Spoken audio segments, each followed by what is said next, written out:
What's up, everybody? This is another edition of Catfish on Ice with your hosts, Chad Minton, Rich Howe, and Kyle Perkins. First intermission of Game 4. We're watching right now the Mm-hmm. Preds right before we went live. Got the Yep. tying goal, gentlemen. It's 1-1. A slick feed from Colton Sissons to Yakov Trenin. Let's all take a deep breath. Step off the ledge. Take one step For back now. from the ledge. Right? For sure. Oh, This is episode 128. Welcome in, everyone. Presented by DraftKings, part of the Hockey Podcast Network. Let's go around the room real quick and talk about what we saw in that first period. We'll start with Kyle Perkins. What were some big takeaways for you in the first period? I thought Cody Glass played well. I was kind of watching him after I finally turned the game on. He had a couple of really good entries. There was one where he dumped the puck in and chased it himself and was able to get it back to one of his wingers. I really like that, especially from a young kid who's been criticized for not being very physical. He dumped it in, went and fought for it, and got it back. So I like that dude. I know I had extremely high hopes for him at the beginning of the year and might have overstated it a little bit, but I still really like him. I think he's still got a lot of potential. Yep. Agreed. That's a good one. Rich, how about you? Kind of tell us what you saw in the first period. So a couple things. The first thing is Philip Forsberg shooting the puck with two Avs players on him. He did it twice. I know he's trying to get going or whatever, but I don't understand what that was all about.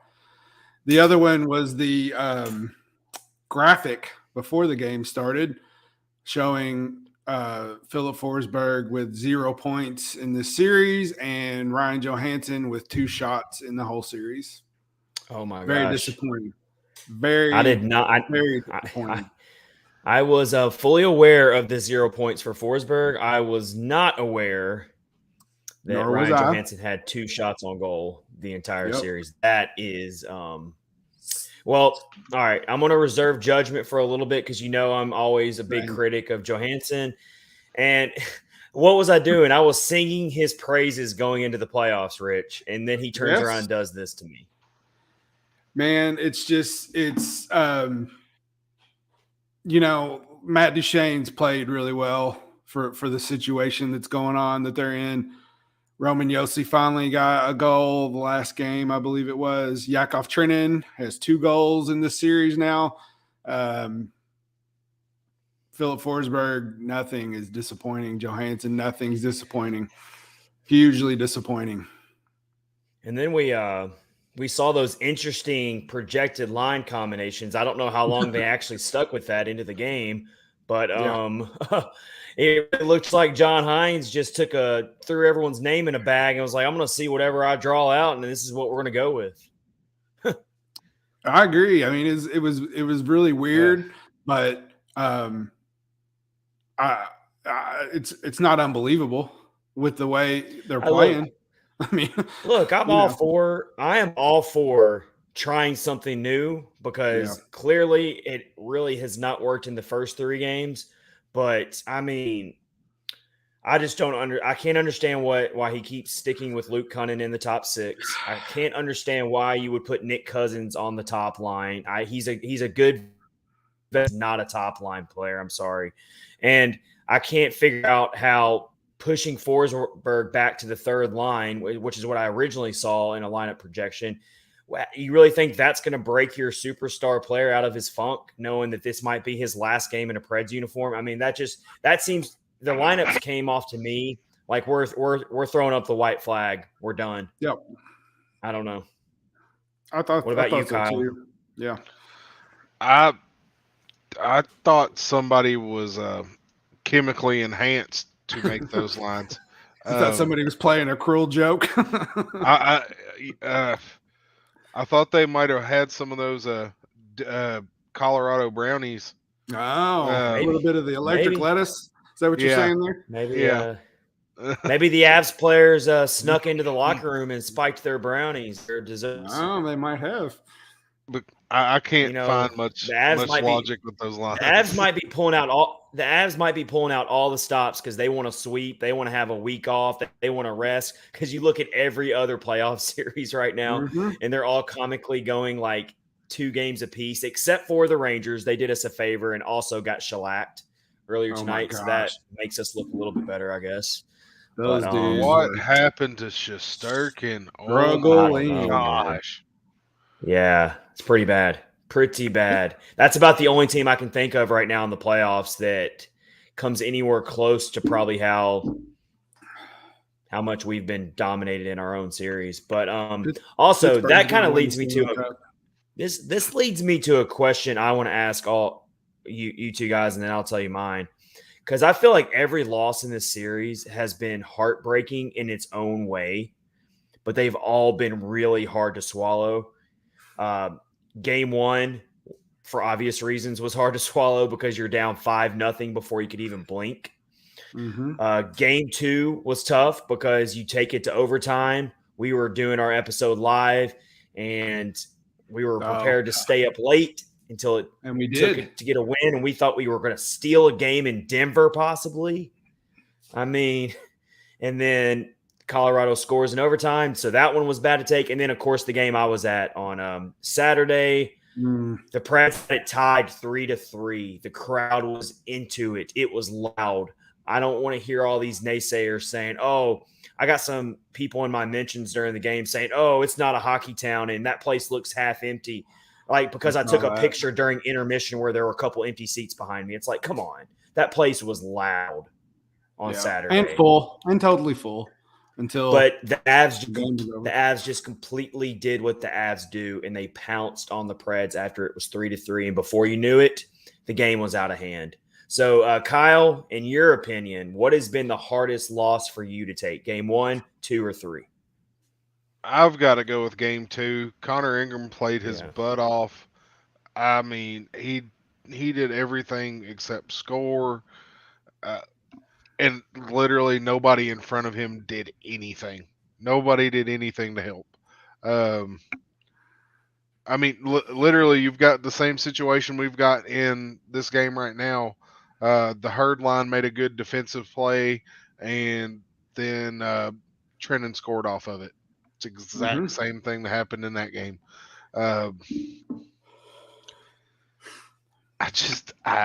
can't understand. There's no offense. You'll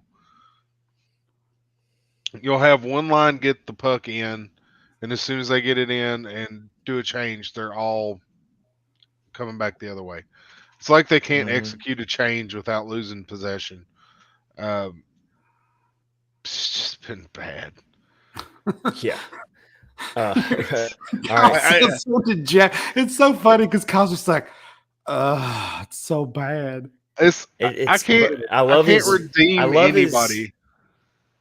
I love his raw, just honesty he's giving us right now. It's like just unfiltered, just pure honesty. And that's really all we can do here as Preds fans. Like a lot of people are getting upset because the Avs fans are kind of trolling us a little bit. But you know what? They've earned the right to, in a way. As long as they keep it respectful. I don't need people, getting out there being disrespectful.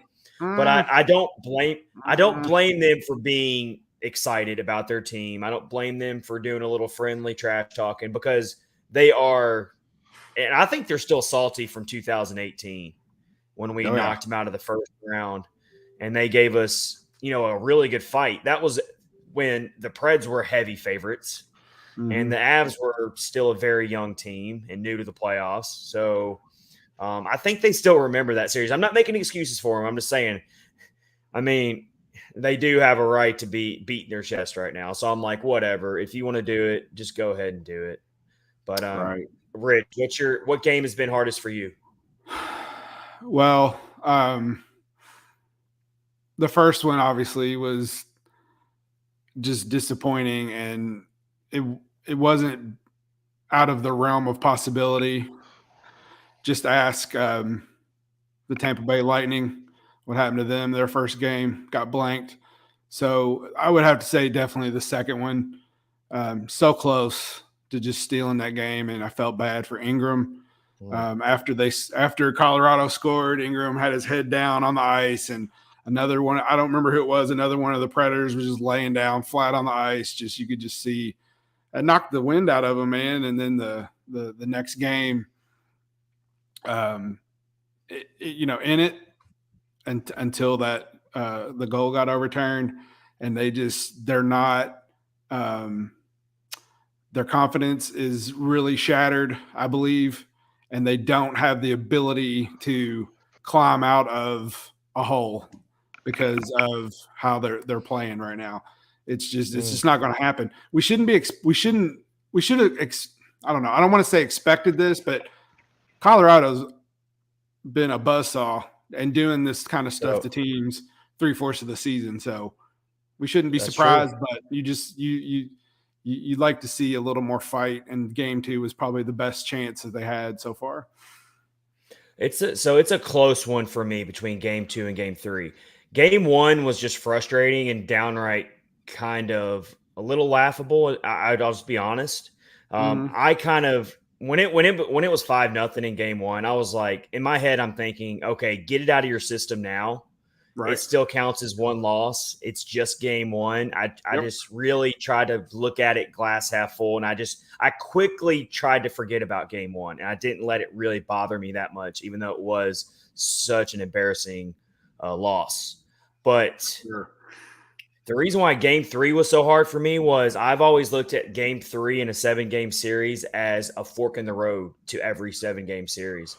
You hold serve in game 3 at home, then everyone's already talking about, can the Preds do at least what they did last year against Carolina and tie this series up? And it really felt like they were going to win that game.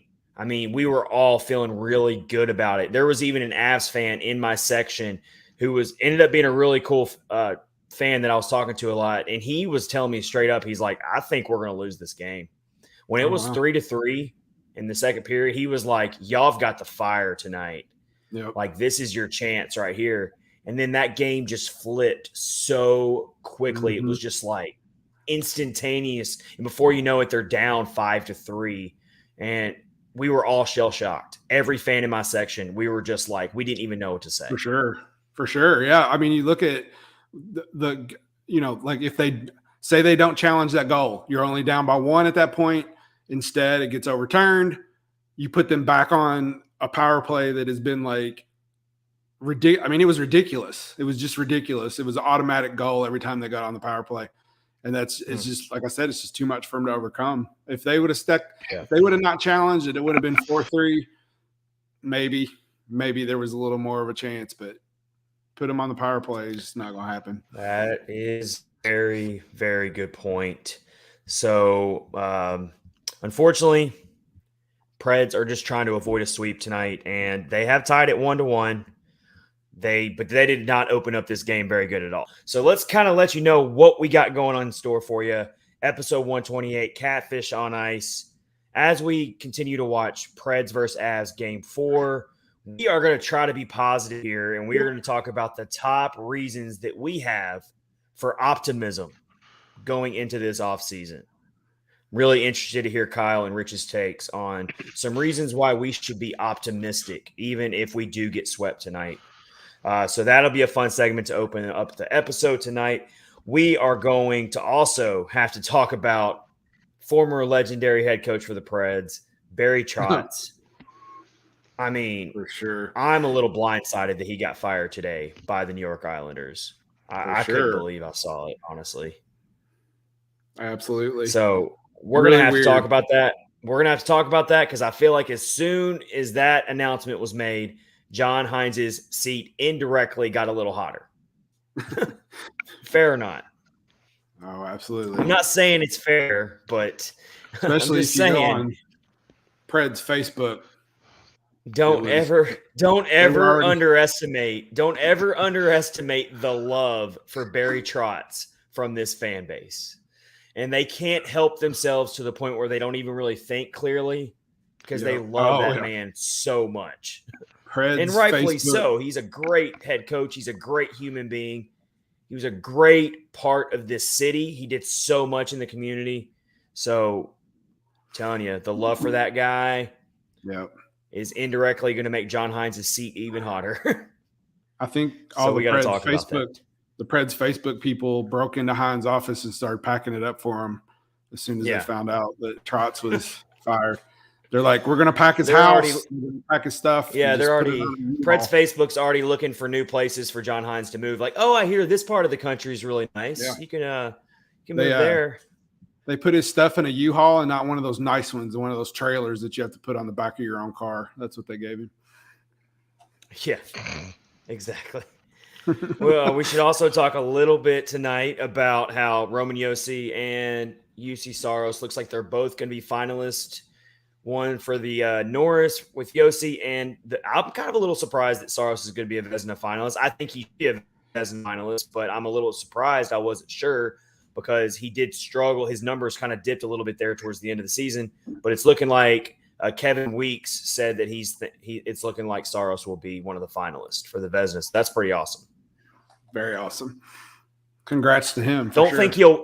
Obviously don't think he's going to win it. That's going to go to Igor Shesterkin, and rightfully so. But it's still cool to see Saros as a finalist. I think so. If you look at how the seasons ended for both teams, Saros struggled. The team struggled. Rangers pretty much stayed on par with how they were playing. So, but in recency bias, I know they're only supposed to vote based off of regular season. Mm-hmm. You're not seeing Saros getting shelled right now. You're seeing his team getting shelled, but you're not seeing him getting shelled. Absolutely. You are seeing Igor Shesterkin get shelled bad. A lot. Yeah, for sure. You're right. Yeah. That game tonight, I mean, the Rangers got ran out of the building. It's Shesterkin, I mean, he played a part in that. It was a rough game for him. Yeah, for sure. And then we are going to wrap up tonight's episode with some prospect talk. Kyle Perkins has got some really good info on Yaroslav Askarov, who has just been joining the Milwaukee Admirals just recently. So we're all excited about that. And then Juuso Parssinen he's got some good stuff on those two guys. So we're going to wrap up the episode with that. And also list off some shows that we're going to be binging and getting into once we have a little free time on our hands. Once the Preds season's over, we're going to have a little extra time on our hands for a little bit. So we got some shows we're going to be watching. I'm going to take a day off and take a nap is what I'm going to do. All right, we're back underway in the second period, so we'll continue to keep an eye on Game 4 between the Preds and the Avs. It's tied 1-1. Yakov Trenin has the goal tonight for the Preds, so we will keep an eye on that. All right, let's go with some top reasons for optimism going into this offseason and looking into the future, thinking about next season and beyond. Let's talk about reasons for optimism. My first reason for optimism is kind of tied to the youth of this team, and it's tied to the fact that I do think that there is a foundation that we can build around going into this offseason. We have some youthful pieces on this team that are going to be around for a while that we can build around to go along with Matt Duchene and Roman Josi, who are going to be here for a while. So I don't think this is a full tear-down rebuild situation. What do you guys think? I think we have a foundation to build around, and we just need to find a couple players to really stabilize the lineup to fit this team better. You want to start, Kyle? What do you think about that, Rich? And then we'll go to Kyle. Oh, me? Okay. Yeah, I don't think it should be a full-blown rebuild either. And we know who runs this team. So we know it's not going to be a full-blown rebuild. They're not going to do that. I would hate to see that anyway, truthfully, because I don't want to ruin 3 or 4 years of Roman Josi's the way he's playing, or Matt Duchene for that matter. Or Saros. Or Saros, yeah. Yeah, I mean, several of the players. You don't want to take away 2, 3 prime playing years for them.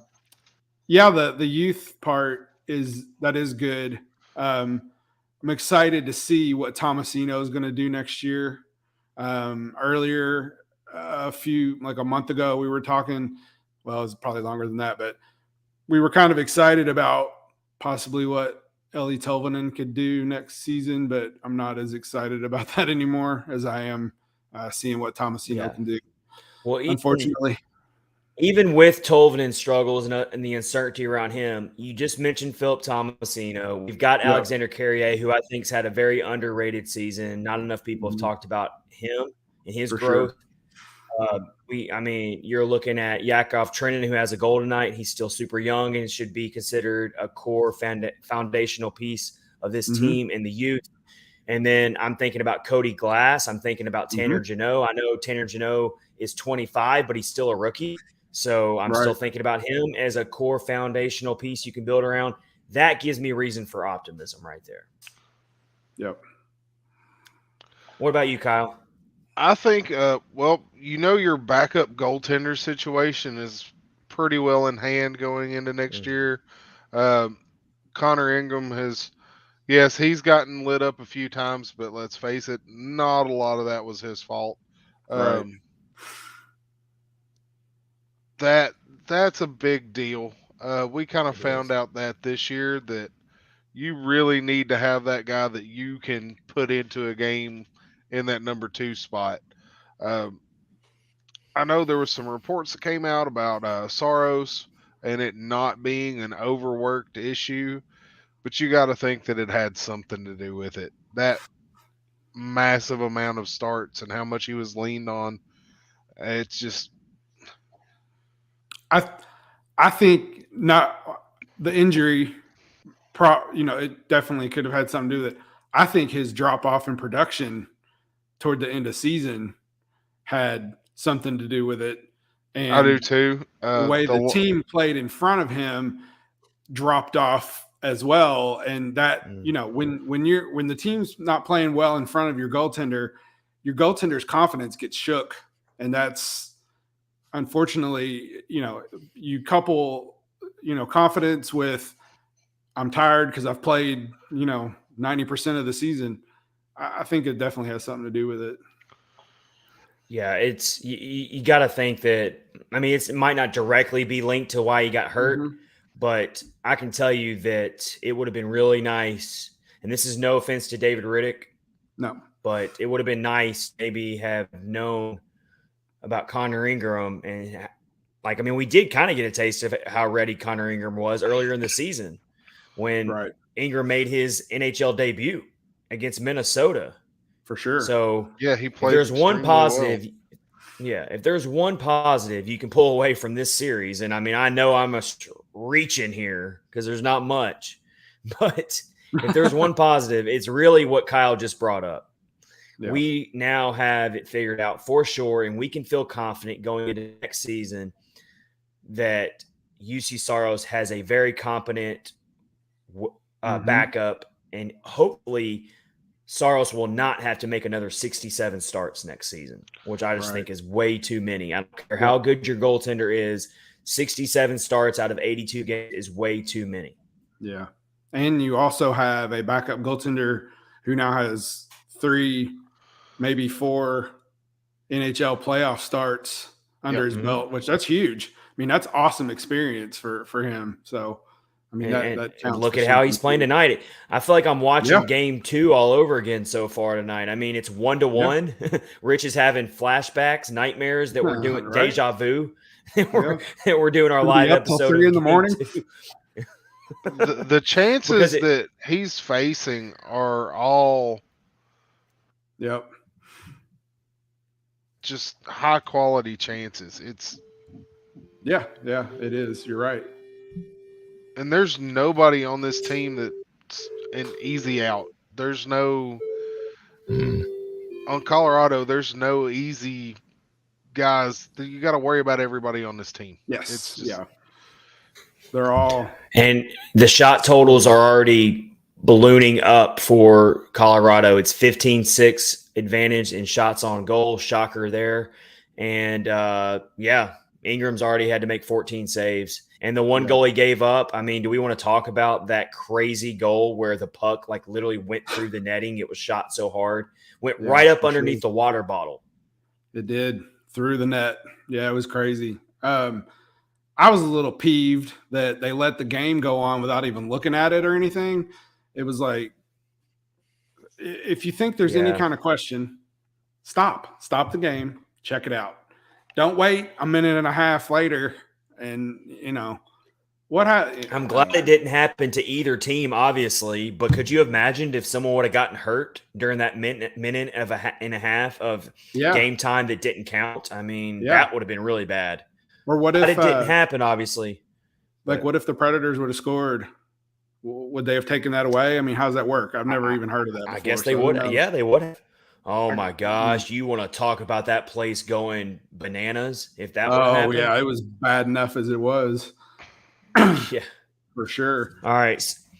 So Kyle says reason for optimism. We've got our backup goaltender for sure figured out in Connor Ingram. That's a good one. I think that we have a good, solid, young nucleus foundation to build around.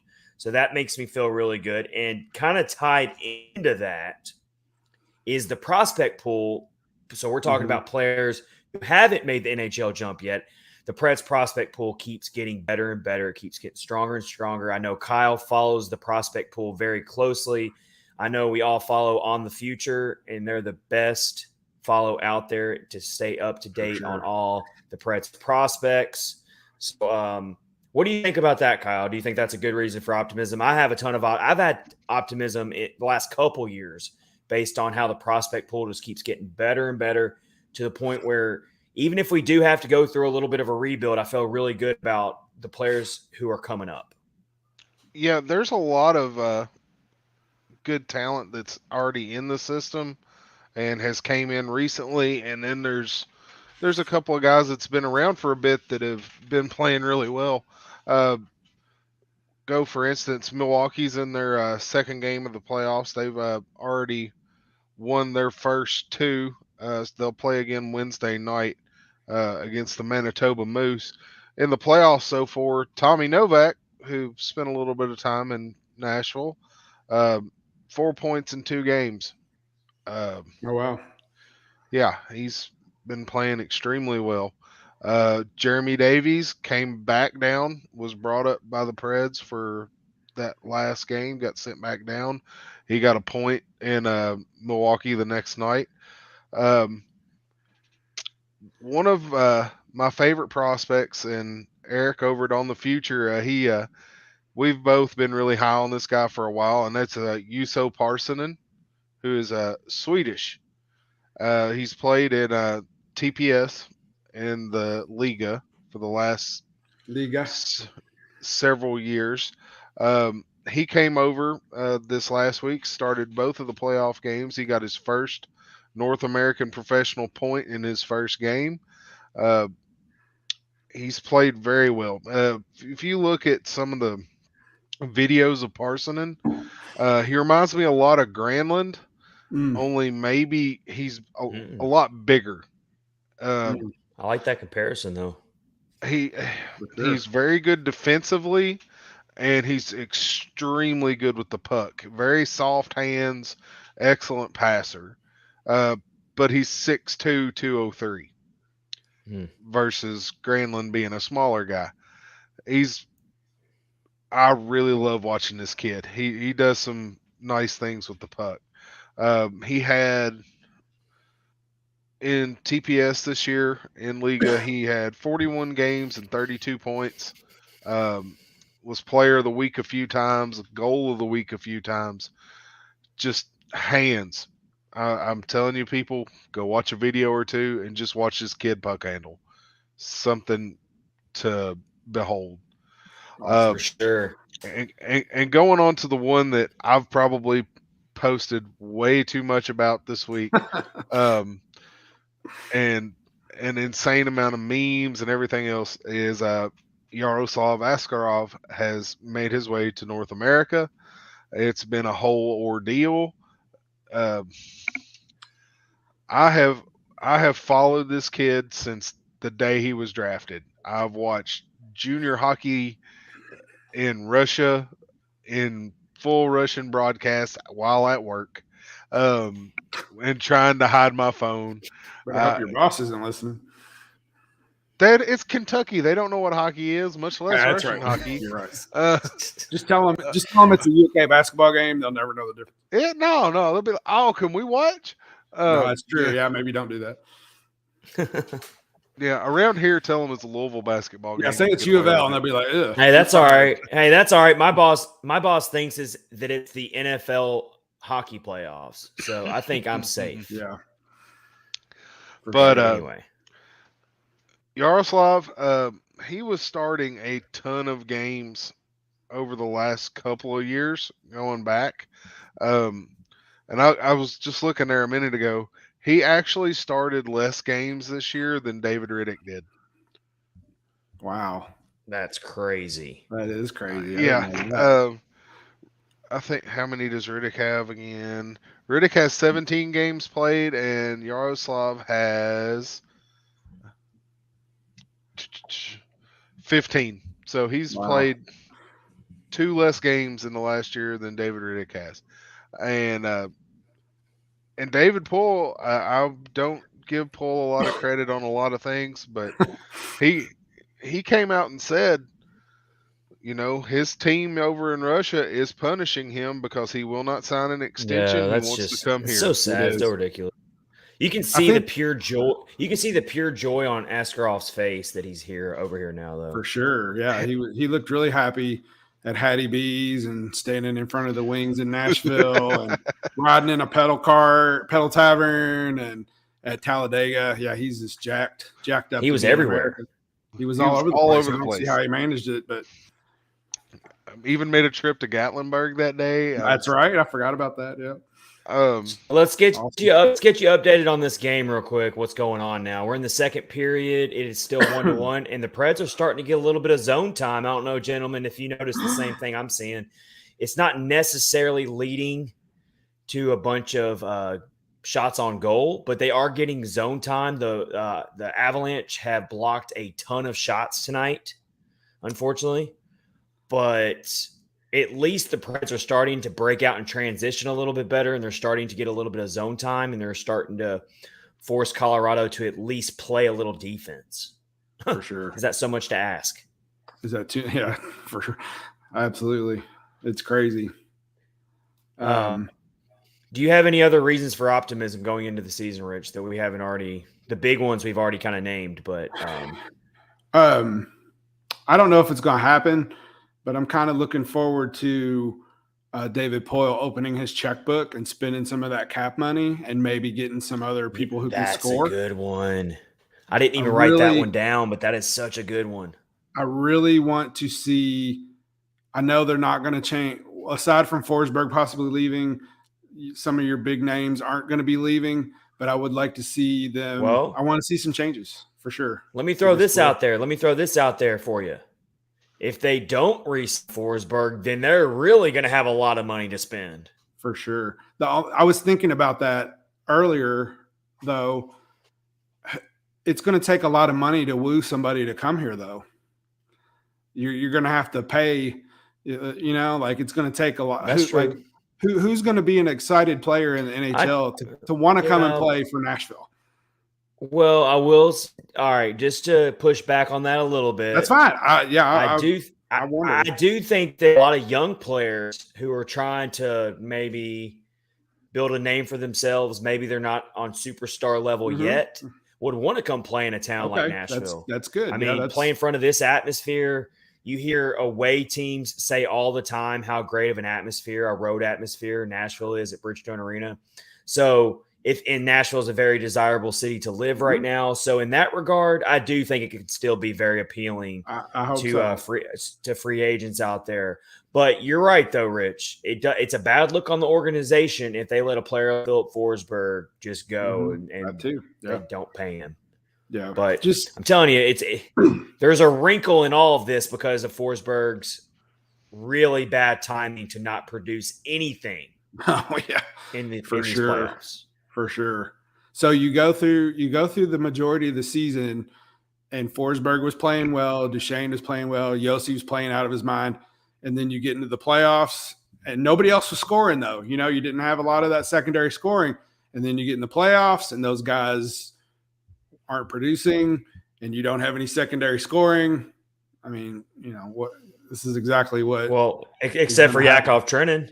Except for Yakov Trenin, I will give him props because I think until he scored the other night, he hadn't scored since like the end of March or something. I can't remember when it was. Yeah, Yossi's only got 2 points. Yossi's only got 2 points in these 3 games, which it's not like he's horrible. It's not like he's been invisible by any means. He scored a really big power play goal in Game 3 that got everyone really out of their seats. Gosh, I still can't get that stat out of my head, Rich, that you shared with me. Ryan Johansson, 2 shots on goal in 3 games. And he's supposed to be he's supposed to be a top 6 center on a playoff team. Yeah. I mean, that's just it's inexcusable. It's inexcusable. Bad time to be going silent. And now I will say though, Colorado, I think that first game really rattled Nashville. And I can kind of see why they might not be producing as much, but you gotta suck it up and you gotta push through. But I don't know. It's just very disappointing, like we said earlier.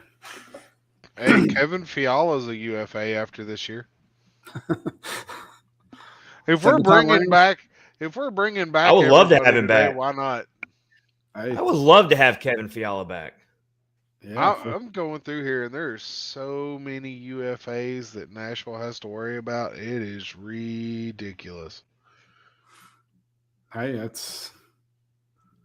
they need to do something. That's for sure, because what's happening now isn't cutting it. So, and okay, so here's one more reason I have for optimism. I actually am a little optimistic that maybe finally David Poile is going to realize he has to shake some things up and realize that he has to think more about the long game and not the short game when it comes to fixing this team. And it might take a couple years. You might have to it's one of those scenarios where you might have to take 2 steps back to eventually take 10 steps forward. Exactly. If you're going to be bad in a draft year, next year's the year to do it. There you go. Mike Twitter's in, boys. We haven't talked to him in a while. Oh, wow. He said, what is up, Mike Twitter? We have not seen you in a while, man. What is up? He says, Fiala is one of my favorites. Hey, Fiala won me the fantasy championship, so. There you go. Oh. Yeah, by the way, congrats on that, week, Kyle. Oh, yeah. Kyle's going to get one of the Catfish and Ice podcast hats. Also, a merchandise update for everybody. Oh, yeah. Just got sent in order today. We've got 3 hats coming in, and we've also got Bang t-shirts that are being made today as we speak. Hopefully, we will have those available in the next week or 2. So we are excited about that. Very cool. Oof, what happened? All right, so that's some reasons Cody to be Glass optimistic. just about got one. That would be Lord. That would be so great to see Cody Glass score. Oh, that would be he about deflected it. Oh boy, he sure did. He sure did. Tolvanen had They're a starting to create some shot chances. This line has looked good. I mean, they're starting to make Francouz make some saves. Speaking of which, Darcy Kemper is out tonight. You guys want to address the whole controversy that the Avs made? That not all, but some Avs fans, they made a controversy out of nothing, basically. What'd you call it? A nothing burger? Yeah, I called it a nothing burger. They made it seem like Ryan Johansson is some horrible person, some goon, for no reason at all. He has no reputation of being a goon. And they wanted to act like, oh, yeah, he intentionally went to poke Kemper's eye out with the blade of his stick. Like, I can't think of hardly any player in this league that would ever do something like that on purpose, first of all. Yeah, so I had said something about Johansson would have to be some kind of wizard to purposefully put his stick in that little spot that is about as wide as a hockey stick is to begin with. And Justin Gambino said, he can't even angle his stick to score goals, let alone stick it through somebody's face mask. So that was pretty funny. I liked it. That quite a bit. That was good. Yeah, man, that was a freaky thing that happened. And Yeah, some people did not like it and thought it was maybe intentful, but is that a word? Intent? There was intent. Well, So I think a lot of them's made it into Johansson is if you've watched the movie Slapshot, they call the guy Dr. Hook and Colorado Scores.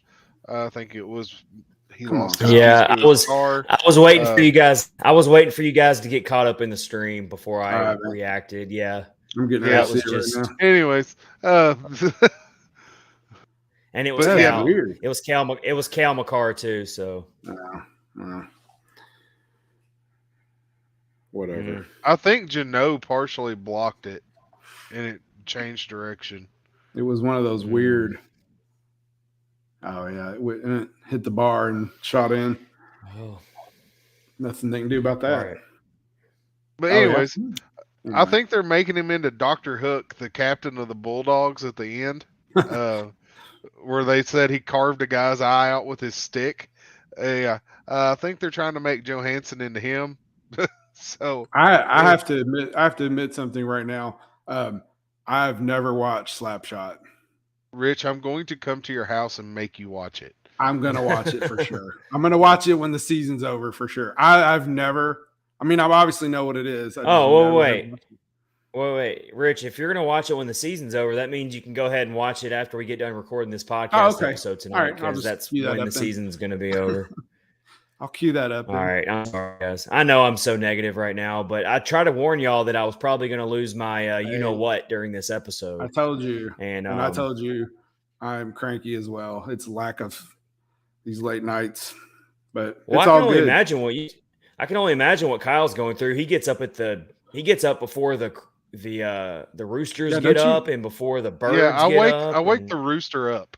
Don't you have to be at work like at 6 or something in the morning? Yeah, I have to be at work at 6, but I'm normally up at 4:30 to do stuff like for kids and stuff like that. Right. So I have no room to talk, honestly. But yeah, I'm running on caffeine and anger at the moment. Caffeine and anger. That's a bad mix.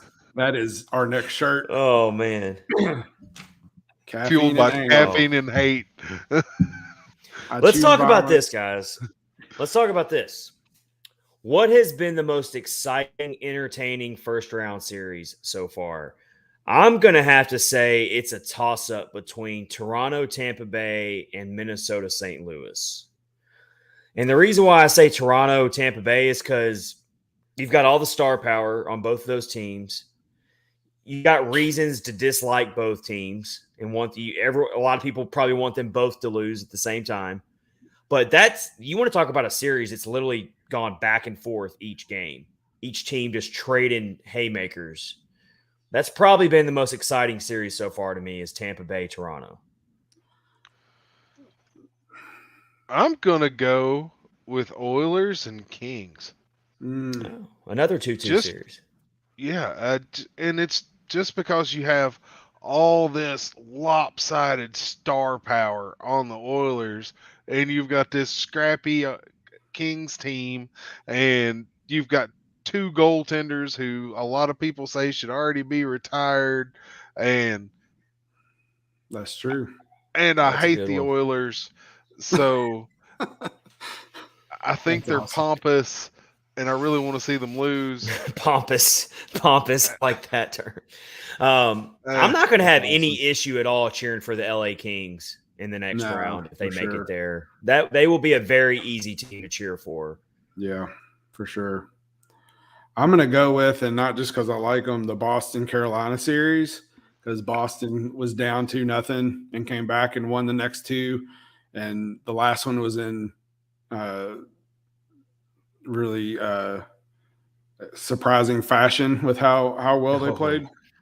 And did you see Tony DeAngelo get his he did. That was pretty funny. Marchand had some choice words. Yeah, they were going at it. Yeah. But I think that's been pretty exciting because after Boston lost and I watched the first two games, I was like, they're done. There's no they can't keep up with Carolina. But we both said that. I was wrong. Right there with you, beating that drum. I think I predicted Carolina in 5, so I've already gotten one first round series wrong prediction. Sure. But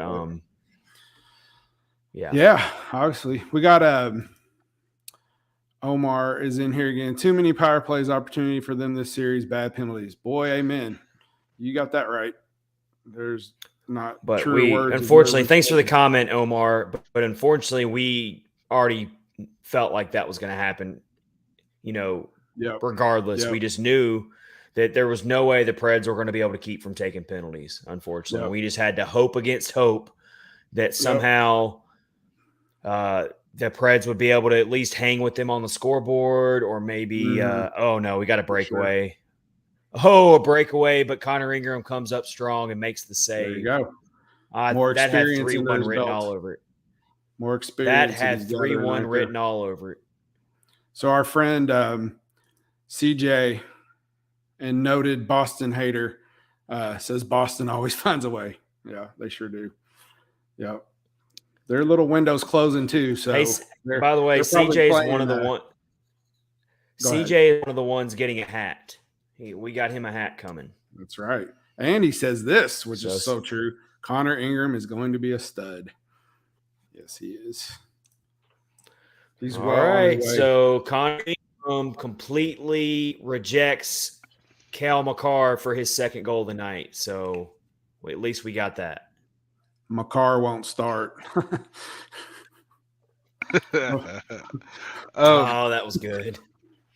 Talking about goalies, somebody I didn't talk about from Milwaukee was Devin Cooley, and he has been amazing. That kid has faced so many shots. It's really ridiculous. So Kyle, you think Devin Cooley will be Askarov's backup in Milwaukee next year? Like, where does Devin Cooley go from here? Like, I feel like he's going to be the odd man out, even though he probably does deserve to start for an AHL team. I honestly would see them go 50-50, probably. Okay. I mean, Cooley in these first 2 playoff games he's faced 86 shots in 2 games. Wow. He's saved 83. So wow. 965 save percentage. Pretty impressive. Has he been the backup all season? He has, right? Yeah, him and Ingram have been a pair. Yeah. Okay. That's what I thought. Okay. I know. I've got some series storylines here from Preds Avs. I want to touch on some of the biggest storylines that we've seen. First, what do you guys think of Matt Duchene and all the hatred he gets from Avs fans? And he was getting the Duchene sucks chants in the first 2 games. They were letting him have it. I mean, they were relentless. And he still, I know the game was out of hand at that point, but then he scores on a breakaway as a full arena of angry fans are yelling Duchene sucks. That was my favorite. That's something I'm always going to remember. Series. I'm going to try not to remember this series for too long, but I'm always going to remember that. Yeah. Oh my God, Phil. I know you've already saw it, Chad. Yeah. Did he score? What? No. What? No. Oh. It's just, I don't know what's going on with him, man. I don't know if it's all in his head. I bet I know. Oh, come on. Oh. Preds just had a really good chance, but Francouz turns him back. There's a big, juicy rebound left out there, too. Preds on the rush again. Oh, yes, we are tied. Sweet. I'm really hoping it's Duchene that scores this. Okay, wait till you see this, guys. They just oh my God, it's trending again. Is it really? They kept pounding away, though. They kept pounding away at it. I mean, Francouz made the first couple saves. Trennan finds the loose puck off the rebound, does a little spinorama type of goal a little bit. Yeah, a little spinorama, and just fires it. I love Yakov Trennan so much. What a pretty shot. I mean, he's been the best player of the playoffs. Him and Duchene. Absolutely. It's not even close. No, he's past Duchene. Yeah, it's Ingram 1. It's Ingram 1, Trennan 2, Duchene 3. If we're ranking best performances so far in this series, which is hard to do. Right above, that was pretty. Right above his shoulder. Absolutely. I mean, there's nothing Francouz can do about that. Trennan literally put the puck where no one could get it. Like it was. Yep. CJ said Yakov Trennan will be a stud if used right. Carl Taylor knows how to use Trennan. He needs to be an assistant in Nashville if Hines still has a job. Agreed. That's a big if, CJ. I'm still not convinced that he's coming back next year. Being Hines. Wow. I don't know if y'all follow him, but Angry Preds fan on Twitter, Ryan. Yeah. He said, forget about playoff Colin Wilson. We're in the playoff Yakov Trennan era. There you go. Give it to me. I mean, he's not wrong. He's not wrong at all. All right. Awesome. Well, all right. We've already kind of touched on Forsberg as a storyline in this series, but let's get into it a little bit. What do you guys think, if anything, this impact will have his no-show in the playoffs so far? What impact is that going to have on David Poile? And if he signs him, should it have an impact on David Poile? What do you think? Do you, as your thought process on bringing back Forsberg, has it changed at all based on how Forsberg has played in this series? What do you think, Kyle? I think if you don't bring him back at this point, you need to lose your job. I mean, that's the long and the short of it. Either he signs a contract back in Nashville, or David Poile needs a new job. That's because you could have traded him away. You could have traded him away and gotten a huge haul out of him. Yeah. You've put your team so far back if you don't keep him that it's just unforgivable. That's my opinion on it. There's not an option. You just have to throw money at it. And it's regardless of what happens in the playoff series. Yeah, even if Forsberg's not scoring, he's kind of blank. That still doesn't matter. You're in this position where you have to sign him because you've already missed that opportunity to trade him and get a huge haul out of him. So now you're kind of stuck with him. Yeah, I do. Oh no. Obviously, so I think that the whole not signing him and all that business, I think that has been kind of detrimental to the team. Truthfully, I think it's caused some problems. It looks like he's obviously got something going on where he's not playing what he is capable of playing. And I think if you do sign him, he can't command the money that he was going to get, because you just cannot go into the playoffs, playing the way you were and then have nothing at all. It just can't happen. Just can't happen. Yeah. But if he does wind up leaving, I would be glad to see them use that money to get someone of his caliber or higher.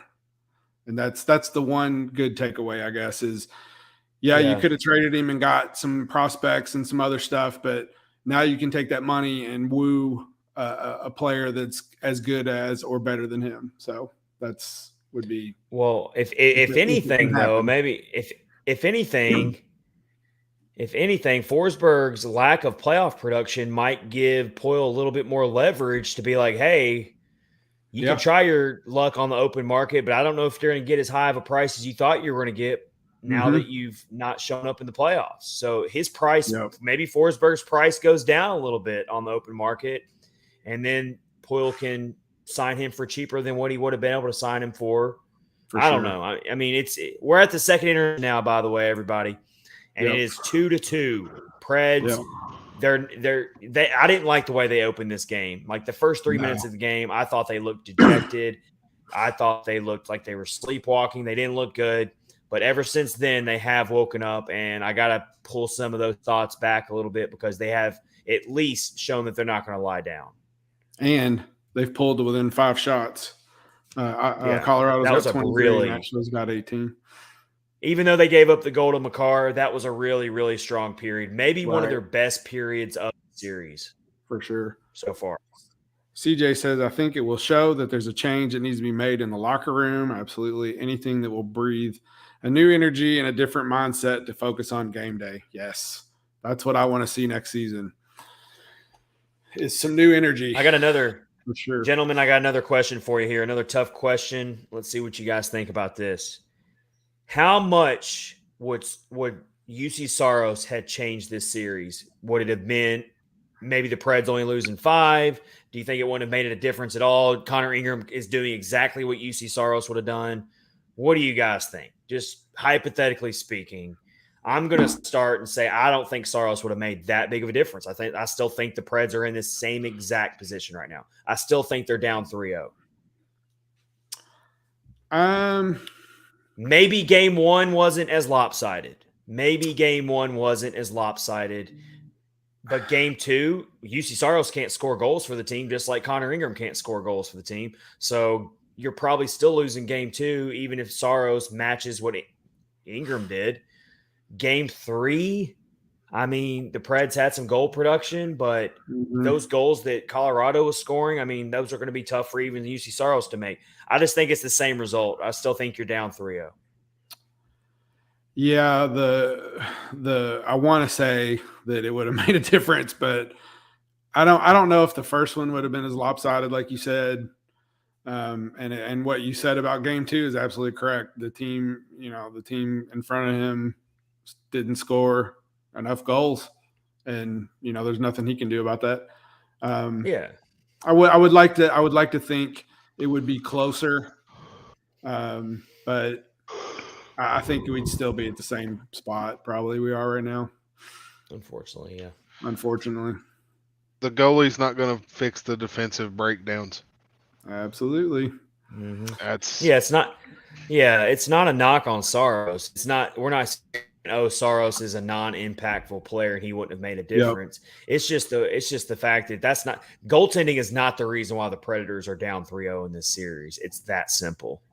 Yeah. Except for the first period and David Riddick. And that's the only caveat there. Yeah. And even sorry, Lindsay. Even when you look at that too, not 100% his fault. Not 100%, no. But right. Several soft goals that he could have stopped for sure. But I think maybe Saros if Saros was in, or if Ingram was in, maybe they would have made those saves.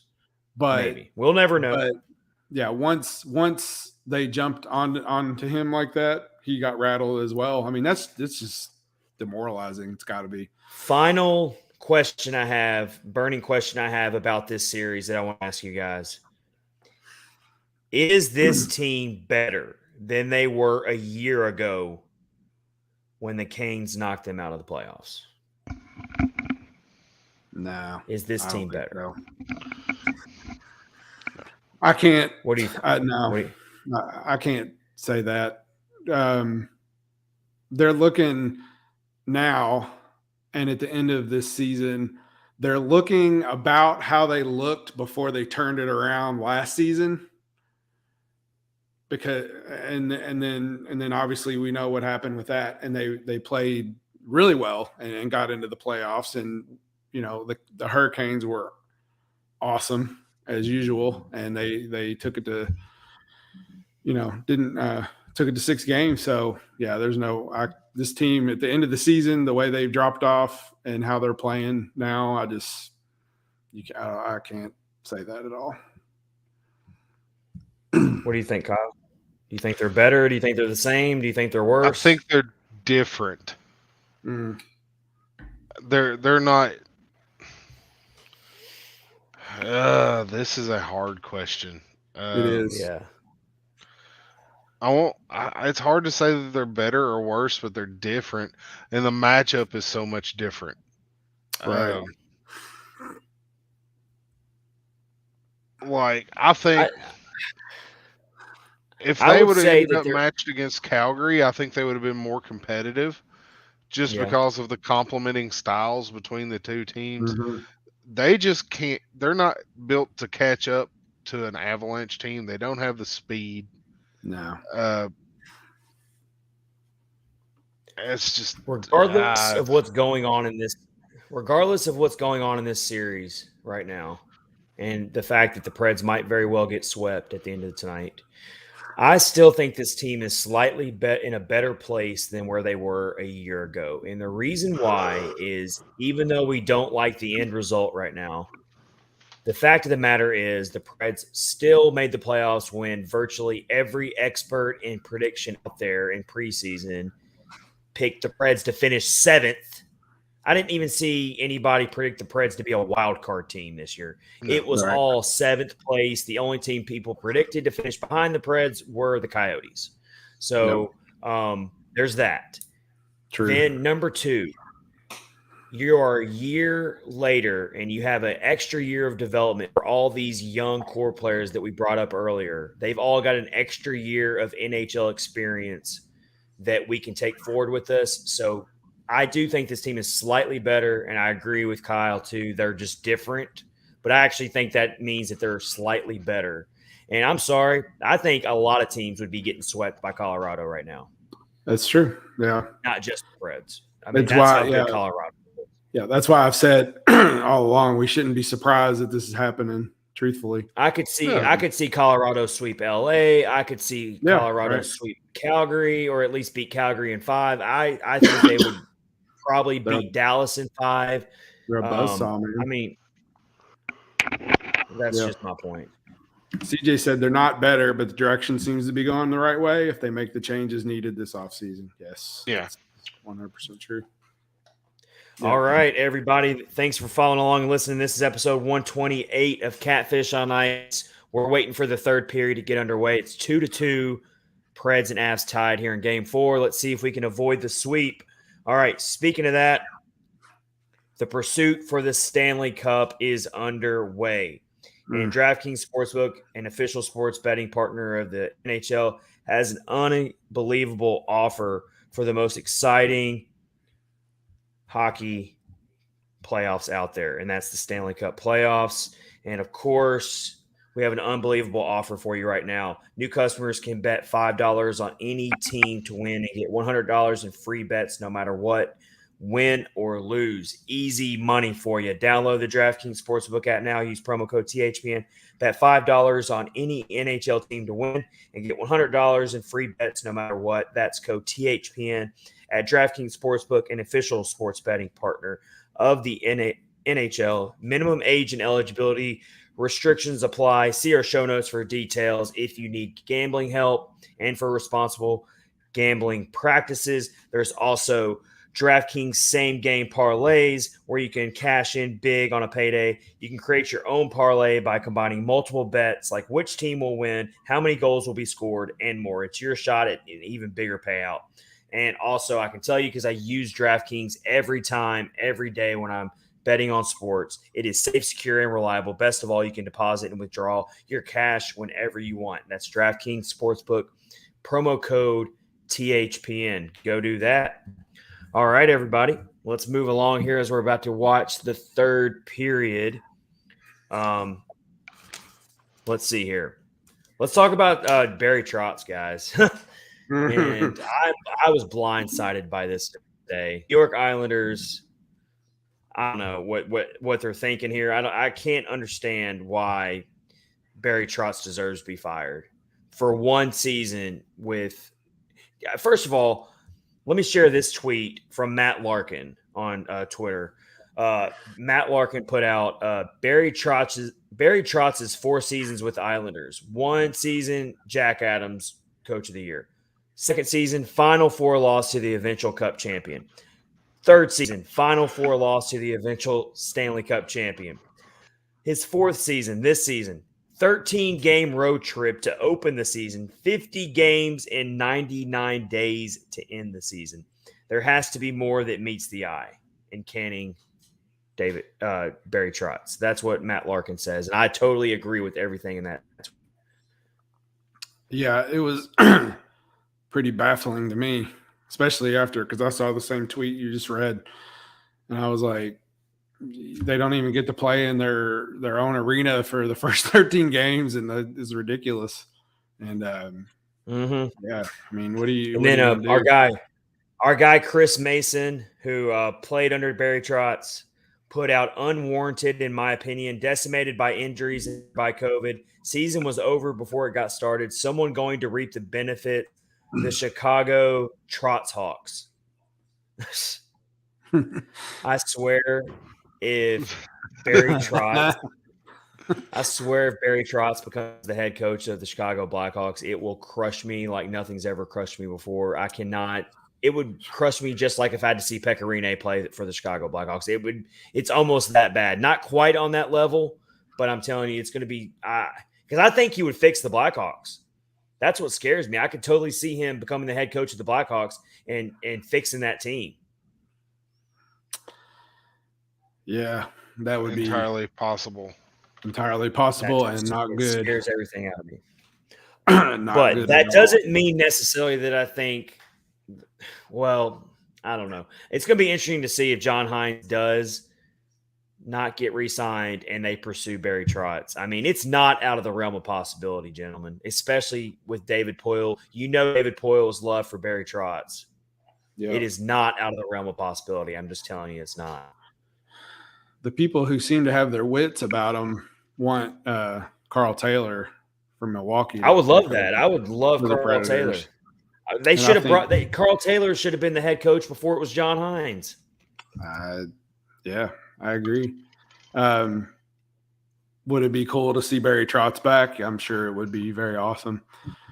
And he might be able to take these guys and mold them into something a little more than better than what they are right now. But you know, maybe not. It might be a failed experiment. So who knows? Kyle's just over there shaking his head. I don't know that it's a good idea to go back to the well, as it were, on coaches. I think you need new ideas sometimes. And then again, you've got Trotz's legacy in Nashville, and you don't want to. If this team ends up going sideways pretty bad, you don't want that on Trotz. Right. That's a good point. Well, also, Barry Trotz's coaching style and his systems, I mean, he's very defensive oriented. He's very low scoring. And I don't know if he would be the right fit for this team that really has a lot of good young offensive players coming up through their system. Mm-hmm. So I don't know if it would be a good match with the young nucleus that we were just talking about, this young core of players that are coming up through this system. Would that be a good match in Barry Trotz's system? Right. But had he had them this year and last year, maybe it would have been a good fit, a better fit. But like you said, with the players that could be coming up, they're kind of going to move towards a little bit more. I'm just saying, unfortunately for Kyle, he's going to have to listen to this stuff for a while, all off season until John Hines gets a new contract. You're going to hear Barry Trotz needs to come here all off season, so just get ready for it, Kyle. It's going to probably drive you up the wall. But our resident Admirals friend CJ says Taylor has only been a head coach for the Admirals 3 years, was an assistant coach for the Stars and Wolves for 5 years. Players coach, knows how to adjust but rebound as well. And he knows all these guys. Considering most of the team next year is going to be people that's came up from Milwaukee. Yeah. Absolutely. All right, we're still in the second intermission, waiting for the third period to get started. These late starts really have me just completely thrown off. Yeah, for sure. I mean, whatever happened to a good old-fashioned 7 p.m. puck drop?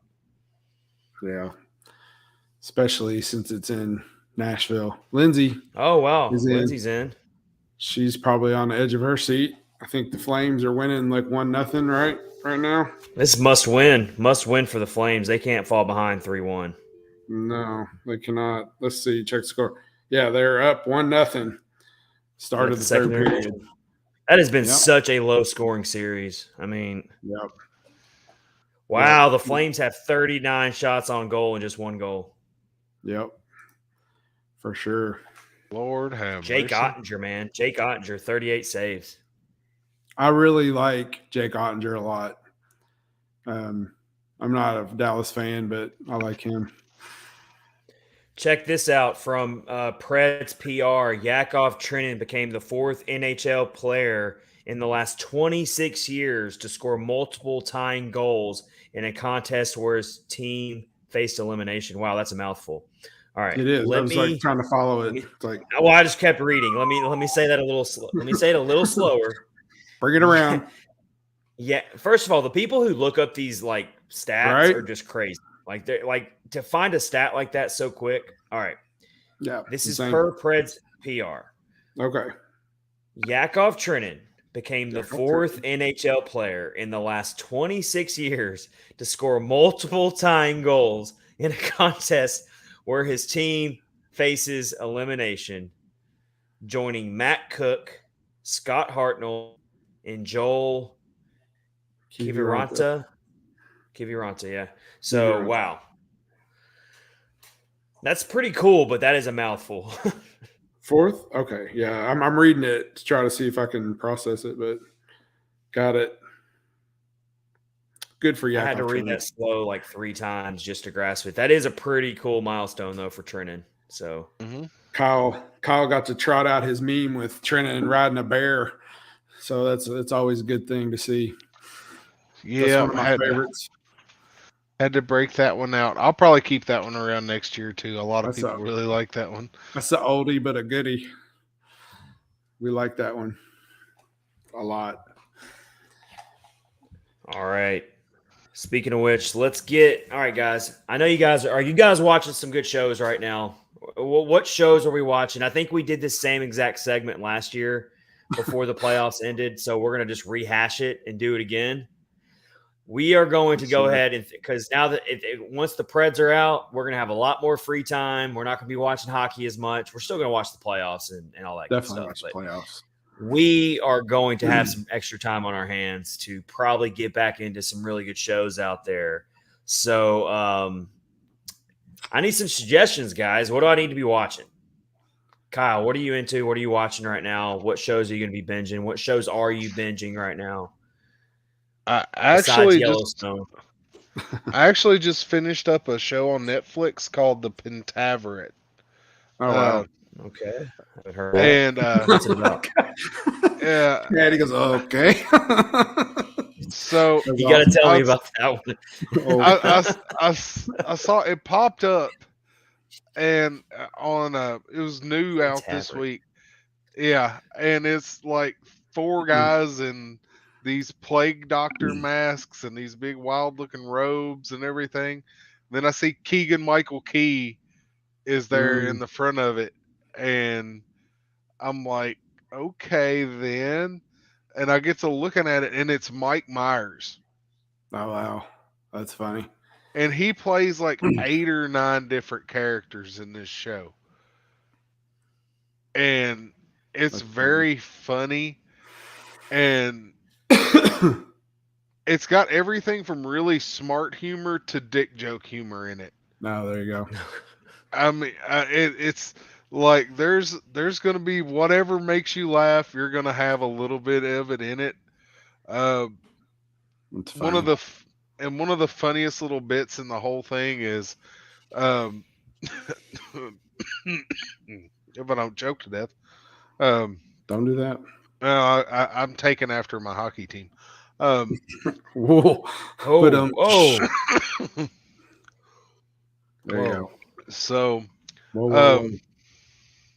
one of the funniest little bits in it is part of it. One of the characters is Canadian, and they're talking about how much worse like the TV and film quality is in Canada. And they drive across the border, and the film quality changes as they're driving across the border. Oh, that's funny. It's just that's some of that highbrow humor right there. Yeah, I'll check it out. It is very funny. It's got Ken Jeong from Hangover. Oh, he's in him. It. Yes. Yeah. That's all you had to say right there to get me sold. I love that. He is pretty funny. Lindsay and Lindsay and CJ said watch Moon Knight if you like Marvel stuff. Moon Knight was amazing. It's pretty good. I liked it a lot. There's a new Star Wars show coming out here in a week. Obi-Wan Kenobi. You can watch Obi-Wan. Oh yeah, I'd definitely be watching that. That's probably good. I can give you a rec. I'm watching something right now that you will not want to watch. My family and I are binging Downton Abbey. So I'm sure you're not going to want to watch that. And you can make faces all you want, but I love it. It's fine. You can make your What's faces. What's it about? Wait, what is it? It's Victorian England stuff. I'm into some of that old stuff actually. Yeah, I love historically based stuff. It's a house in England around the 1910s, 20s, or whatever. It's pretty good. I've watched it before, but the other thing, you need to watch What We Do in the Shadows. Oh my God. That show is hilarious. And I think you really like it a lot. It's very funny. So check that out. I'm Jackie Daytona, regular human bartender. Yes, absolutely. I will check that out. All right. Now so I'm for a me, wizard. For me, I like really gritty crime dramas. Mm-hmm. I'm really into Peaky just the Blinders. really. That's what I was going to say. Okay, I got to get back into Peaky Blinders. I've only watched 4 episodes of Peaky Blinders, and then you haven't even got to the good. I know. Yeah. So I'm going to go back and watch. I'm going to go back and rewatch Peaky Blinders all the way through. But right now, I'm finishing up Ozark right now. It's literally got me so captivated, and it's literally one of the best shows I've ever watched. But I know if for people who aren't into those types of shows, genres, as far as just the crime dramas and suspense and all that, then I can get why people wouldn't like Ozark. I love Ozark. Jason Bateman is his acting is just so amazing in that show. And then the girl who plays Ruth Langmore, oh my gosh. Yep. I got to look up her name real quick. I need to watch it. I never have watched it. Another show you might like is Ripper Street. Raw show. You might want to look up Ripper Street. It's okay. It's about the police inspector who investigated the Jack the Ripper case, but it takes place after. It takes place after Jack the Ripper, but it's that whole area that location where it all happened. Oh yeah, so that's good. So sign me up for that. I love stuff like that. That little Jason Bateman quiz for you. Do you know one of the first shows he was ever on when he was a young child? Any ideas? I feel like I've seen this before somewhere, but I can't. What'd you say, Kyle? I said Alf. Good guess. Little House on the Prairie. Really? That was one of the first shows he was ever on. Yeah, he was on a couple of episodes toward the end of about 2 or 3 years for the show, and maybe longer than that. I don't know. But he got adopted by the Ingalls family, so that was one of the first shows he was ever on. Yep. Kyle, did you finish Yellowstone? I know you were watching it for a while. Yes, I'm caught up on Yellowstone. All right. It is. What about 1883? Have you dove into 1883, the prequel?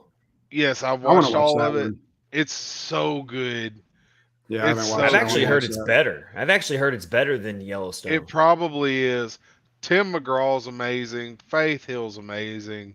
Sam Elliott is always amazing.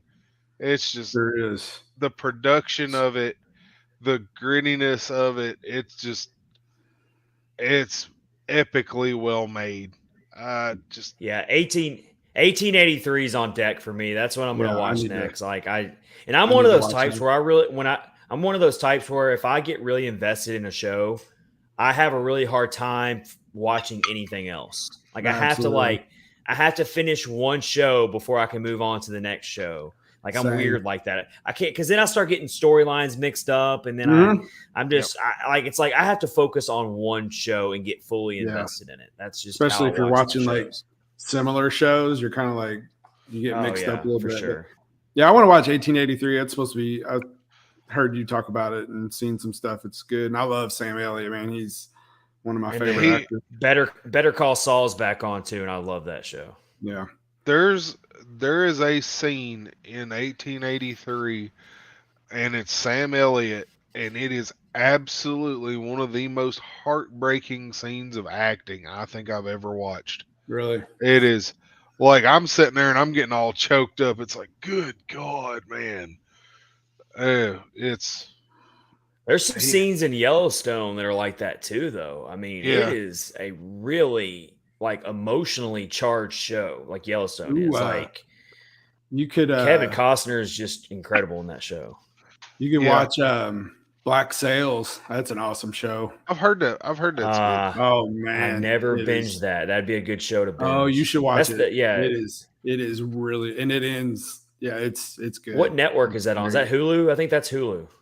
Yeah, probably. It was on Stars originally, but then I'm not sure where it's at right now. But we gotta put our TV talk to rest because guess who just scored? That man scored. Philip Forsberg. Oh my gosh! It's about time. Thank goodness. He had a slam dunk goal. I mean, it was a wide open net. Who set him up? Ekholm. Who was that? Ekholm. Ekholm. That was a perfect play by Ekholm. That's a team goal. That's wow. That's what you call the whole line deserves credit for that goal. Awesome. So the sequence of this goal, Forsberg makes the zone entry. Duchene passes it to Ekholm. Ekholm passes it back to Forsberg, who had basically an open net. There you go, boys. That's how you do it. We're up 3-2. Dude, he was way out of the crease. Wow. I can't believe he went out that far. Yeah, awesome goal. Good to see that. So Forsberg is finally on the board. His first point and his first goal of the series. Oh, man. Let's all just really take a deep breath here. Still so much time left. I think they just showed a picture of all the hockey wives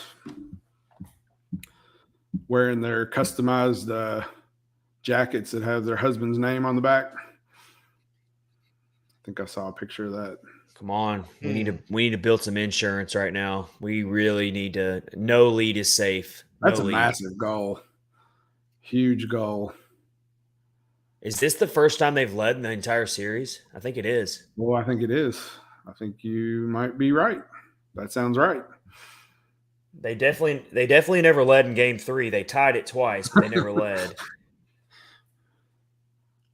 They were tied 1-1 for the longest time. No, they definitely didn't lead the first one. No.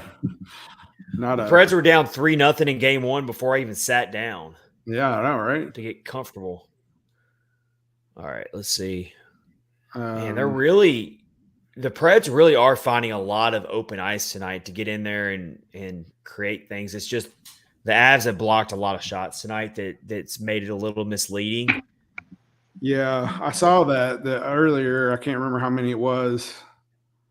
I think somebody tweeted it. It was like 17 shots, but that's been like during the second period probably. So the block shots on the NHL app are never correct. No, because rarely. It's saying that the Avs only have 10 block shots, but I know that's not right because the Avs had 14 blocks like midway through the second period. So don't ever rely on the NHL app for block shots.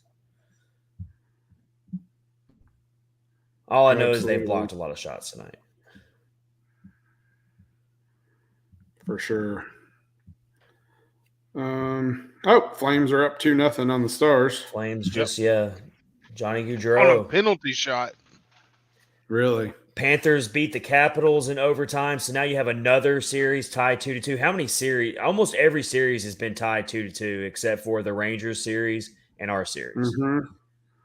If the Flames win tonight, that'll be another series tied 2-2. Absolutely. I mean, there's a really good chance that we're going to see a lot of Game 7s in this first round. It's looking like it. And I love it. Sign me up for it. Not at all. Don't mind that at all. I mean, a Game 7 winner home in the Stanley Cup playoffs. I don't care if you're a fan of either team or not. It's so exciting. Yep. Johansson's breaking in. Ooh, a little bit of a weird pass. He tried to. I hate it when Johansson does that. Sometimes he gets too fancy, and instead of shooting, he tries to do the little fancy behind the back no look pass, and there was nobody home. Yep. You'll see it here in a second, guys. Yeah, Duchene stopped instead of. Yeah. But I would also like sometimes to see Johansson more aggressive and try to shoot. Johansson tried to pass it back to Duchene. What is going on with Cunning right now? The dude like laid out flat, face down on the ice, and like people are just playing around him. All right. I don't know. The puck's behind him. Okay. No. He's like he was laying on the puck.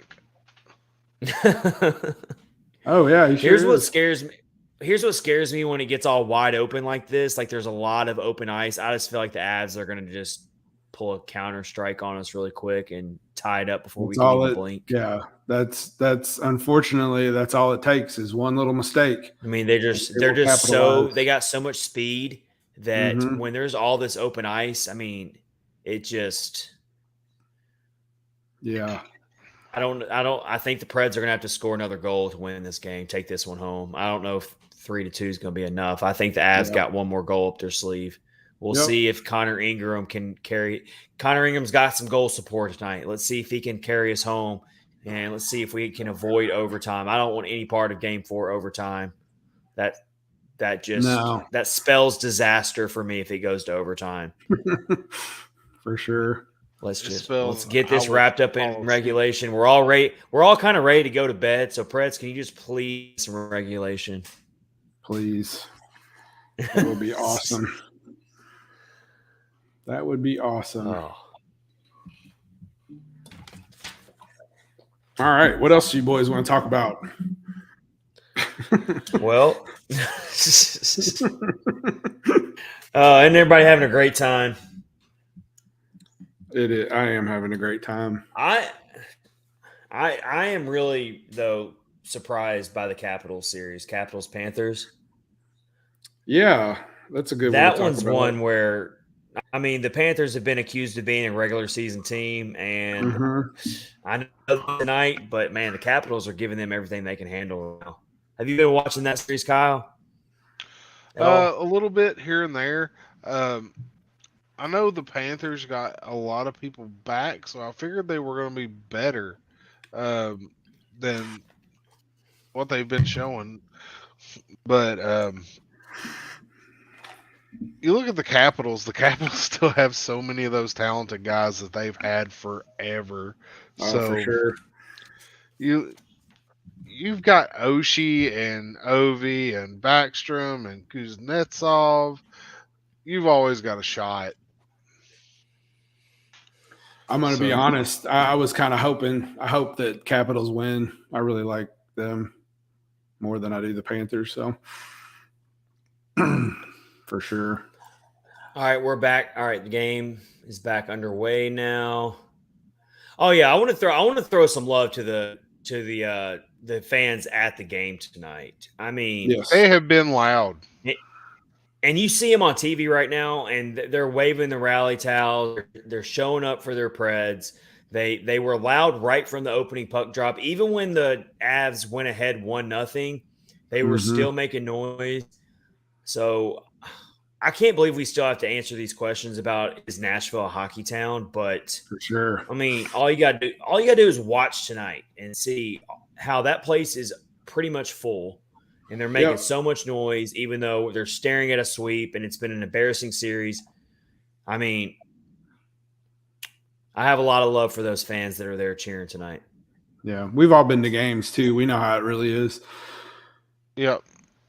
You go to a middle of the week, Tuesday night game, even during the middle of the season, and it's still a blast. It's always a fun time. For sure. That Saturday game, though, was like really. I mean, it made it so clear to me. I mean, that place was playoff loud. I mean, it was a really fun experience. It was my first playoff game I went to since probably Before like COVID? 2000. Definitely before COVID. It would have definitely been the series against the Blues wow. when they went on their Stanley Cup run in 2017. And it was almost as loud. It was probably just as loud as it was in 2017. Like that place was rocking on Saturday. That's awesome. And it was, I mean, the place really was full. And honestly, I thought I would have seen a lot more Avalanche fans. There really weren't a ton in attendance. It's because they were outside peeing on the building. Oh yeah. Phew. Oh my gosh, yeah. That was dumb. I saw that. That was ridiculous. For sure. Like, why would you ever think that's like appropriate? I don't know. And it wasn't to younger people either. they were definitely old enough to know better. That's for sure. No. Oh well, guys. Uh-oh. Yeah, the Avs just tied it. I saw that one coming from a mile away. Oof. Man, they are just so accurate. I'm gonna run and grab some water real quick. I'll be right back. He's gonna disappear into his background. It's kind of creepy. That's really creepy, actually. It for sure is. I cannot. That goal. Oh man. Well, Jeremy, what was Jeremy Lazan doing? I'm waiting on the replay. Taves. Devin Taves. It looks like Duchene has a bloody face too. Oh, that's awesome. Not good. Yeah, Lazan was kind of in no man's land. I don't know what he was doing, but it was just open season on Connor Ingram right in the slot. Mm-hmm. Man. Oh, wait. They just called a penalty. Is it going to be a penalty shot? Really? No, not a penalty shot. What? So how did Granlund was in? Hey, wait till you see this. Granlund was in deep. I wonder what happened to. All right. Duchene. Ooh, Makar's in the penalty box here. Good. Oh yeah, that's a clear penalty. All right, let's see that top 10 power play go to work. Yeah, they need one now. Yep, Makar had to make the hooking penalty. Likely, Makar saved a goal by committing that penalty, though. Right. That's a penalty you have to take in that situation because Granlund was skating free. Like, he was going to have a good chance to score on Francouz. So, oh, my God, come on, guys. And, of course, all right. I just... CJ says, penalize my car. That's crazy. Apparently the Flames are up 3-0. Come on. Gosh, man, this power play just can't even get set up. Like, they can't even get in the zone. They have struggled. It's been so hard to watch. Yeah. And then giving up. How many have they only given up like one shorthanded in the first game? I can't remember. It all runs together. Yeah, it's been all been a blur to me, to be quite honest. He reappeared. It's like magic. It's a ghost. Oh, wait till you see Duchene. Wait till you see this cheap shot that Duchene took, or you can tell me if you think it was a cheap shot. I think it kind of was. Are they going to show it? Oh, yeah, they did. I haven't.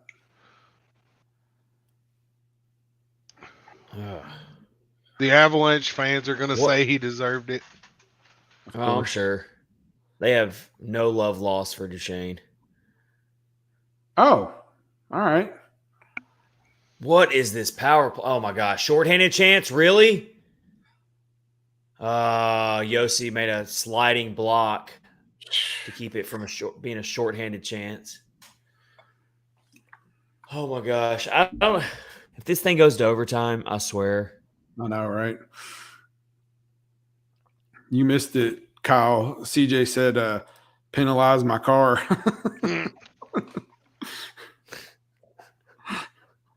Oh, they just write themselves, don't they? Kyle, what if we put you on the spot and you do a perks picks for this series? I can do it. How many you want? I mean, you can pull it out of your ass if you want, but we haven't done a perks picks in a long time, and I think It a has perks been a pick for this series would be awesome. The penalty kill has been really bad. The defense has been really bad. There you go. There's two. The offense has power been really play. bad. The power play has been really bad. There's 4 or 5. We do got to get perks picks back rolling after this week. Yeah. It'll probably be pretty Milwaukee heavy. I'm okay with that. For sure. It's about to be fully 100% Milwaukee playoff season here after tonight if this game doesn't end in a win. Speaking of which, are either of you guys into soccer at all? Have you been kind of getting on the Nashville SC train at all? I do like soccer, but unfortunately I haven't been able to watch an SC game. Oh my gosh, their new soccer stadium they just opened up. I've seen pictures. Oh my gosh, this place is so loud. It is so crazy. Go. Oh no, guys. Oh gosh, Avs take the lead. Seriously? Yeah. Oh, they're just dangling with our emotions. Oh, a 3-on-4, what happened here?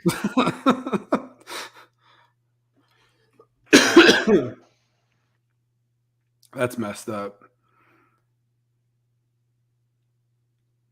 Nothing they can do about that. I mean, just nothing they can do about that. I mean, just sitting there waiting for the puck. Just open season on Connor Ingram again. And look who was supposed to be covering him. Look, I want you to look. Nikushkin scores. I saw it. I saw what you're saying, Kyle. It was Roman Yossi. Yep. Oh, wow. And Roman, hey, it's starting to come out that Roman Yossi, I mean, he was puck watching. He was. He absolutely was puck watching. For everything he's done offensively, his defense has not been there at times when you need it. There you go. You got 8 minutes. Oh, my gosh. Boys. 8 minutes to save the season. Yeah, for real. It's crazy. Well, like I said, we really drew the worst first-round opponent we could have drawn. I mean, I predicted Preds in 5 or Avs in 5, and I even narrowed down my prediction and said the Preds would win Game 4. I said that going into the series. I said the Preds will somehow fight hard in Game 4 and they'll win Game 4, but then Avs will close them out back in Denver. Well, now it's not even looking like I gave them a little too much credit, and maybe they're not going to even win one game in this series. Yeah, their confidence is definitely shaking for sure. They can't even carry the puck in. Yeah, the only ones that are able to carry the puck in. It's going to be a really rough offseason. Yeah. They need to make some wholesale changes. Well, not wholesale, but definitely some stuff needs to change. But whatever happens, if Poyle does make changes, he's going to be damned if you do, damned if you don't. He made changes last season, and people didn't like that. People are still complaining about the Rydell trade, and he's only played 4 games. Mm-hmm. Rich, let's go back and look at our first-round playoff predictions so far and see how we're looking. So we both said Avs in 5. Flames versus Stars. I had Stars in 6. You had Flames in 5. That's not looking too good for you there, Rich. Nope. Nope. All right. Well, let's go back and look at our first-round playoff predictions so far and see how we're looking. So we both said Avs in 5. Flames versus Stars. I had Stars in 6. You had Flames in 5. That's not looking too good for you there, Rich. Nope. as in like it's impossible for that to happen. We both had Oilers. We both had Oilers, but I had Oilers in 7. You had Oilers in 5. We both had Blues in 6. Here, I was completely wrong about Boston. I had the Hurricanes in 5. I didn't think Boston would. Yeah, that prediction was looking good there for a little bit, but absolutely it was. But now your prediction of Bruins in 7 is looking pretty good. Yeah, that could happen. I had Panthers in 7 against the Capitals. That could definitely end up happening. You had Panthers in 6. It's looking like we were both dead wrong on the Rangers. Yes. I gave them a little credit, a little more, but not much. But I don't think it's going to even go that far. I had Rangers in 6, and yeah, I was way off on that one. And then I had Tampa Bay in 7. You have Toronto in 7. That's got 7 games written all over it, that series. Absolutely. So we'll see. Yep. That'll be the most exciting one, probably, like you said. So it's looking like Colorado is like literally probably got to be Stanley Cup favorites right now out of the entire field, or do you think they just look so good because Nashville's so bad, or do you think Colorado's just really that good? I think they're really good. They've embarrassed teams a lot of the season, so I think it's not really surprising. I would have liked to seen a little more fight out of the Predators. It's like you said, they look dejected and just, like they've given up a little bit. But well, I was just looking at Twitter there a second ago, and somebody was saying, well, it looks like the Predator way doesn't work against Colorado. They haven't played the Predator way. I've yet to see Predators hockey in this entire series. Yeah. There's no heart, there's no physicality. Mm-hmm. The hits are not like what they were doing. It's just they're trying to play the Avs style of hockey, and it's just not going to work. It's actually been that way for a little bit.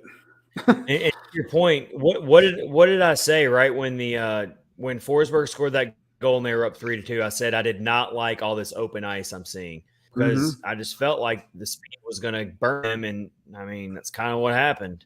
Daggone if they didn't. CJ's got a good question. Who from Milwaukee do you want to see up in Nashville permanently next year? Tommy Novak. Yeah, he says Glass, Novak, and Ingram. I think Glass. I like those 3. Glass is going to starting lineup next year. Game 1. He better be. I was thinking of Glass already being up here. And we should still keep Jeremy Davies in mind as well as the third pairing defenseman next year, I would think. Yeah. It's probably going to be. I'm definitely thinking Jeremy Davies. Jeremy Davies, Tommy Novak. But then you got to see what the rest of who moves out of this lineup to make that room. I mean, Luke Cunning's one everyone's thinking of. Luke Cunning is in everyone's doghouse. For sure. Except John Hines.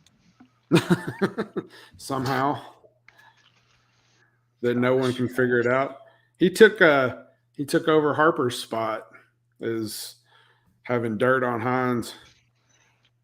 Oh, look, McKinnon on a breakout. Matt Benning just straight up ruined Nathan McKinnon's day. Good. Yeah. I'm checking out. Let's see. I'm trying to find there it is. Contract tracker. Yeah, Luke Cunning's going to be a restricted free agent. Yeah. Nick Cousins season is UFA. Nick Cousins is gone. You got to get if Nick Cousins comes back on this team, I'll be completely surprised. Yep. Rocco Grimaldi's a UFA. Cunning, Matt Luff's an RFA. Yakov Trinin's an RFA. Matt Benning's a UFA. I think you got to move on. I think you got to move on from Cunnin and Cousins and make room for Glass to be full-time, get Tommy Novak back in this lineup next year. Mm-hmm. The only problem you've got there is Novak and Glass are both centers. So who are you going to move around center-wise to get them up? Sissons isn't going anywhere. Granlund's not going anywhere. Johansson's not going anywhere. That leaves you with one open center spot. You don't think either one of them could play wing if needed? Definitely not Glass. I was thinking Tommy Novak. See, that's Novak's a good center. I don't know that he's a good wing. He's more like I was talking about his 4 points in the 2 games. They're all assists. Mm. He's a setup guy. He's a lot in the vein of Ryan Johansson, to be honest. Do you think? I know McCarron has played a lot. What do y'all think about where's he going to be going? He needs to be in Milwaukee. Yeah. And there's nothing wrong with him. It's just his level of talent for the NHL, for what the Predators need, he would fit better in Milwaukee. Yeah. This is CJ. We need more goal scorers. You got that right. Whew. Yeah. And you can see from the way this game has gone, I know they don't have any points or anything, but that fourth line is absolutely buzzing. Yeah. They are putting in work. So I would let those 3 just roll with each other next year if they're still got chemistry after summer vacation that's getting ready to start. Getting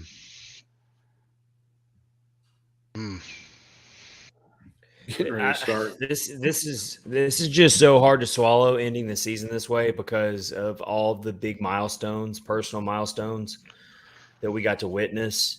And it's just like you see all that happen, and then it's like this is the end result we get. A sweep. A pretty lopsided sweep. I mean, it's just like a really heavy dose of humble pie. I mean, it is. I don't even know what else to say. For sure. Yeah, I don't know. I don't know. Is it that the Central Division is so strong, or is it just the Predators just? I mean, the Central Division did put 5 teams in the playoffs. So yeah, they were the only division to put that many teams in the playoffs. Yeah. I cannot believe we might be watching the last couple minutes of Philip Forsberg in a Predators uniform. Oh, wow. Talking, it reminds me of I watched all the Dark Knight trilogy the other day. And it reminds me of a quote from Bane in those movies. There can be no true despair without hope. There you go. This team gave us hope, and now we are experiencing the true despair. Yeah. If you could even understand what Bane was saying. Yeah. Good pull there with the Batman. All right, they're probably gonna empty the net here in a second, right? I don't see like they have any much of a choice. I mean, if they get the puck. I mean, there's just under 3 minutes left in regulation now. As soon as you get control of the puck, empty the net. Just go for broke. I mean, it's the end of your season. Just see what you can pull off here. But like you said, can they even get the puck? And can they sustain it to hold on to it long enough to even try to get a shot?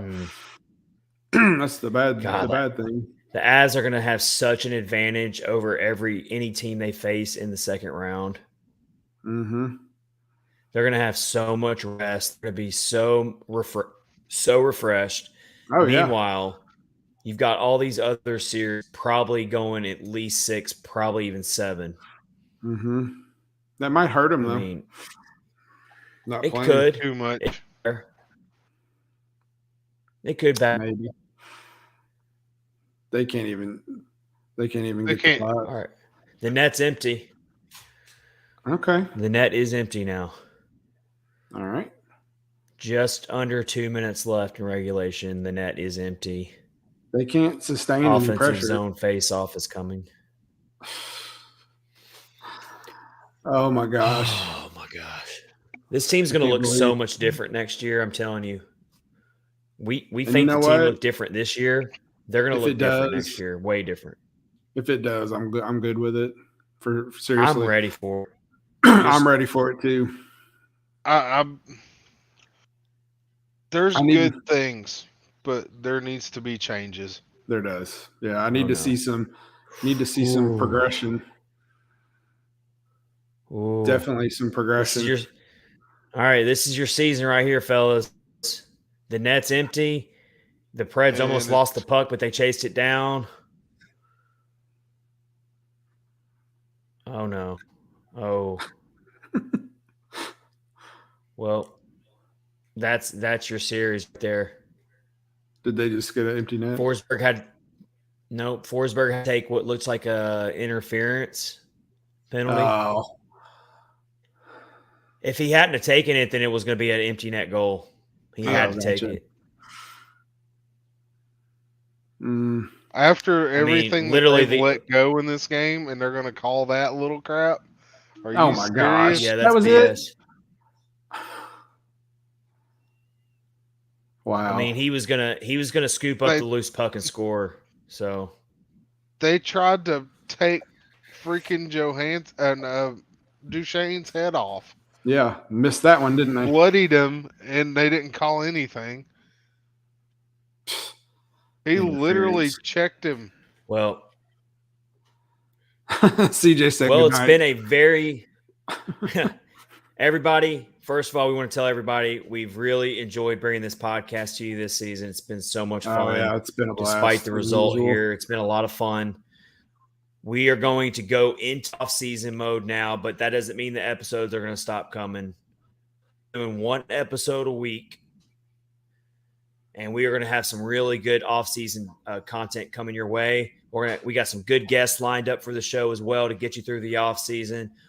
We're going to keep following the playoffs throughout this podcast, so stay tuned for that. Guys, you got anything else to say real quick to wrap this one up? I don't know. I feel like I got sucked in to believing in the team a little too much more than I should have at the beginning of the season. We were kind of tempering our expectations. It's disappointing, but it's not surprising. It's not surprising. Yeah. Disappointed, but what are you going to do? I mean, our hopes got up. Y'all both said it earlier. They brought our hopes up, and they got us thinking. They got us believing. Yep. And then this happens. But like I said, bringing this podcast to everyone and all of us hanging out and talking hockey, it's literally what it's all about. We love doing it. For sure. We'll be here for you throughout the off season. So thanks everybody. This has been episode 128 of Catfish on Ice, brought to you by DraftKings and part of the Hockey Podcast Network. We hope everyone has a great week. We will see you next week for a brand new episode as we'll start getting into the off season, covering the Stanley Cup playoffs as well. Have a great night, everybody. See ya. See ya.